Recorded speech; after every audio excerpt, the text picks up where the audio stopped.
These are the Yeezy SL-01s, independent Yeezy's second go at footwear, first full EVA film offering from the designer. Shipping took a generous 9 weeks, in line with the advertised ship times for the footwear products on the site.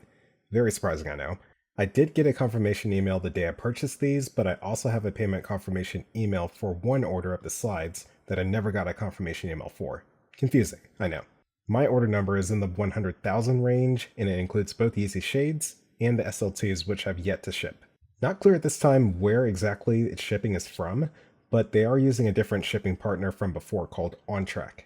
I should also note this is the first Yeezy.com product I've opened with no invoice in the package. The Yeezy SL-01s come in the same white packaging as all Yeezy.com products. Upon rippage, you're presented with the same nylon bag you found with the China-made Yeezy slides, displaying the barcode and your desired shoe size. Fun fact, the pull string is the same pull string you find on the original Vultures pant and the Yeezy pod bags. The tag on the inside reads made in China, and here they are. The first thing I noticed was how light they are. They're miles lighter than any of the Adidas Yeezys, including my Yeezy slides. They're longer than both my size 12 Yeezy slides, but not as long as my size 12 Yeezy 350 compacts. I wanted to compare them to my size 12 Onyx Yeezy slides made from Adidas, and the SL-01 surface has more of a coarse, yet smoother grit, whereas the Yeezy slides almost feel like sandpaper in comparison. But the Yeezy slides do feel more rigid and substantial, as if they would hold up better to abrasions and scuff marks over time. The design is cool on the side, but an acquired taste on the top. Can appreciate the design more in person, as there does appear to be some thought into overall foot anatomy and common pain points in shoes that I'll bring up soon. From all the buzz, I've heard that these things were hideously oversized, and I can totally validate that claim. I'm a true to size US 12 in Yeezy 350 V2s and the compacts, with a little bit of wiggle room. In the 500s and the 500 high tactical boots, I have a slight snug.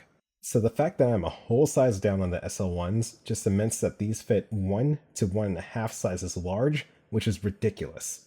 Now look, I know that they're technically slippers and the majority of people rather have a larger fitting slipper, but unlike most slippers, your entire foot is enclosed in a significant heel structure, which can cause all sorts of unwanted movement and inconsistency in every step.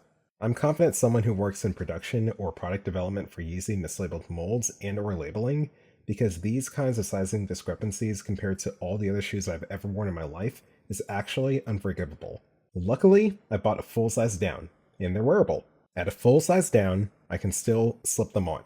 There's a noticeable amount of heel movement, but shrinking or getting a smaller size should make it feel more secure. The SL-01s have a soft toe box even at a full size down, and I can wiggle my toes comfortably with little to no effort. I think this is one of the rare times that a Yeezy design is favorable to wide feet. But compared to all my other Adidas Yeezys, they do sit low like barefoot shoes, maybe slightly higher than the Yeezy pods.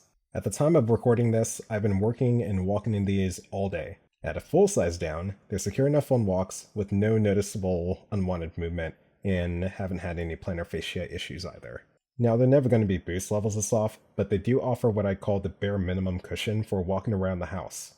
There's only a slight tightness at the widest point of my right foot, but only when I'm stationary. Otherwise, I'd say the pressure is evenly distributed throughout your foot, with no recurring aching.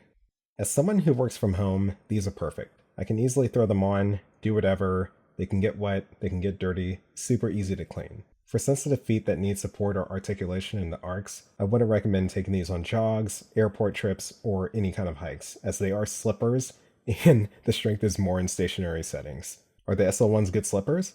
Well, expectations for any slipper should be low, if not zero. For $20, these are cool slippers. They make walking around the house and occasional dog walks a little more interesting. They can be worn all day with little thought, keeping your feet protected and insulated while you do what you do. Really, the only thing wrong with them is the size, so someone at production needs to correct their labeling.